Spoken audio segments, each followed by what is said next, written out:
से आपका सत्संग और एकांतिक वार्तालाप सुन रहा हूँ। महाराज जी, आप कहते हैं श्वासों श्वासों में राधा नाम का जाप होना चाहिए, किंतु हम संसारी व्यक्ति को निरंतर नाम जपना थोड़ा कठिन होता है। दिन भर रात में 24 घंटे में 21,600 श्वास होते हैं, तो क्या हम 21,600 जाप कर लेते हैं तो और 200 माला इसमें हो जाता है, तो श्वासों श्वासों में नाम जप गिना जाएगा? भले एक साथ 21,600 कर लें। हमारा जो कहने का तात्पर्य वो संख्या से नहीं है।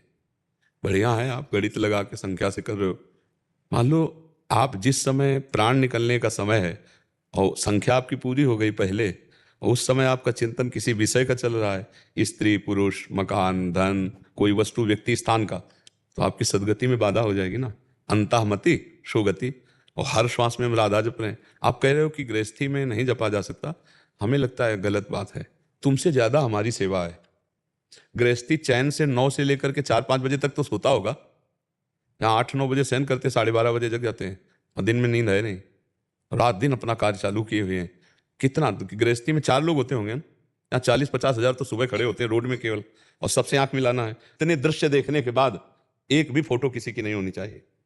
कैमरा खुला है लेकिन अंदर से ऑफ है। सबसे देख रहे हैं, सबसे मिल रहे हैं, सब जरूरत पड़ी तो बात भी कर रहे हैं, लेकिन नहीं, किसी से नहीं। अपने इष्ट के चिंतन में आप लोगों से मिल रहे हैं। अभी चल ही रहा है सत्संग सब करके, फिर भी चल रहा है। तो आपका गृहस्थी में इतना काम तो है नहीं, क्योंकि शरीर प्रधान कार्य गृहस्थी में होता है। गृहस्थी में शरीर प्रधान। आप ऑफिस भी जाओगे तो बराबर 4 घंटे प्रवचन नहीं देने हैं। 10 मिनट बाद की फिर चुप हो गए, तो उस समय चल रहा है राधा राधा राधा। और जब आप ऐसे चलाओगे तो हम जैसे तुमसे बात कर रहे हैं, तुम्हारे दिमाग में भी वही बसा हुआ है, राधा राधा राधा राधा। तो हम जप नहीं रहे लेकिन चल रहा है। जैसे धड़कन चल रही, जैसे श्वासें चल रही, ऐसे नाम चल रहा है। पर इसका अभ्यास किया जाता है। अगर हम ये मान लेंगे कि हम गृहस्थ हैं, हम ऐसा अभ्यास नहीं कर सकते, तो कभी नहीं होगा। ये मान लेंगे कि हम भगवान के अंश हैं, हम सब कुछ कर सकते हैं। जो एक संत कर रहे हैं वही हम गृहस्थी में रह के कर सकते हैं।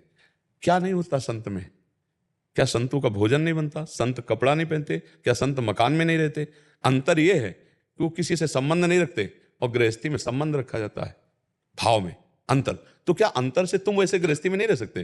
भाई अगर तुम्हारे घर में रहते होते तो 4-5-6 लोग होंगे, 10 लोग, 4 लोग हैं, 400 लोग हैं, सैकड़ों बच्चे, यहाँ सैकड़ों संत बच्चे, सब पूरे, और सबके दिमाग पर हमारा शासन है। धर्म विरुद्ध एक भी बच्चा आचरण नहीं कर सकता। वो पूरे परिवार को जैसे संभाल के चला जाता ना। अच्छा, ये तो हुई हमारे घर में रहने वाले। यहाँ वृंदावन में जो हमारे पास 10,000 लोग बाहर रह रहे हैं, आप लोग भी हो। अगर आप वास्तविक भाव से अगर मानोगे कि संत गुरु या कुछ, तो आप गलत करने की सोचोगे तो तुम्हारे दिमाग में प्रेमानंद छाया हुआ मिलेगा, और डर लग जाएगा कि यार नहीं, अगर दोबारा सामने गए तो फिर हमें डांट लग जाएगी, अब गलती नहीं करूंगा। ये तो क्या ये बल आप नहीं जागृत कर सकते? आप भी भगवान के हो, आपको भी नाम जपने का अवसर मिला है, पर आप अपने को छूट दे देते कि मैं गृहस्थ हूं। तो गृहस्थ में कोई लाइसेंस इस बात का थोड़ी दिया गया शास्त्र में कि आप मनमानी भोग भोगो, आप जैसा चाहो ऐसा करो। नहीं, चाहे गृहस्थ हो चाहे विरक्त, दोनों को भगवत प्राप्ति करने के लिए मानव देह मिली है। दोनों का ढंग अलग अलग है। आपको काम सताया तो धर्मपूर्वक अपनी पत्नी से, आपको मोह सताया तो धर्मपूर्वक अपने पुत्र से, लोभ सताया तो धर्मपूर्वक धन कमा करके।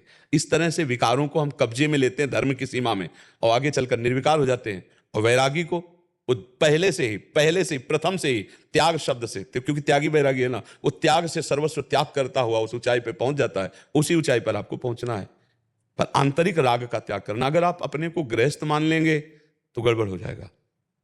गृहस्थ पहले आप मानो भगवान के आप अंश हैं।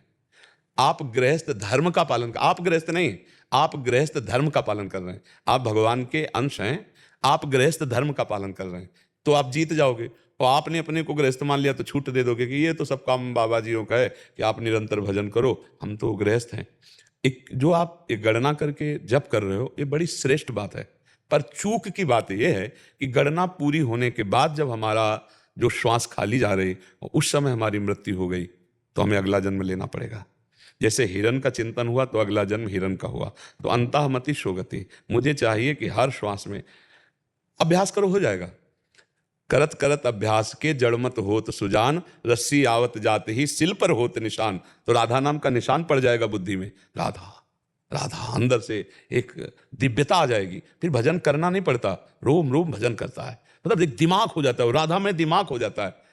एक होता है वाचिक जप करना, फिर उपांशु जप करना, फिर मानसिक जप करना, फिर रोम रोम में वही, मतलब वो छा जाता है। बात करो, उठते बैठते चलते फिरते खाते बात करते मौन, हर स्थिति में वो भगवदाकार वृत्ति रहती है, अखंड भजन रहता है। अभ्यास करो, अभ्यास में बहुत बड़ी सामर्थ्य है, बहुत बड़ी सामर्थ्य। देखो, जिनका अभ्यास नहीं तो आंख खोल के भी निशाना नहीं लगा सकते। ऐसे अभ्यासी लोगों की आंख में पट्टी बांधो और वो निशाने पे। एक हमें दिखाया कि एक आदमी को लिटा दिया, आसपास तरबूज रखे और उसके नमक डाल के आंख में पट्टी बांध दी गई और बड़ा भारी वो घन दे दिया गया, हथौड़ा जैसा, वो ठीक उसी पर मार रहा है।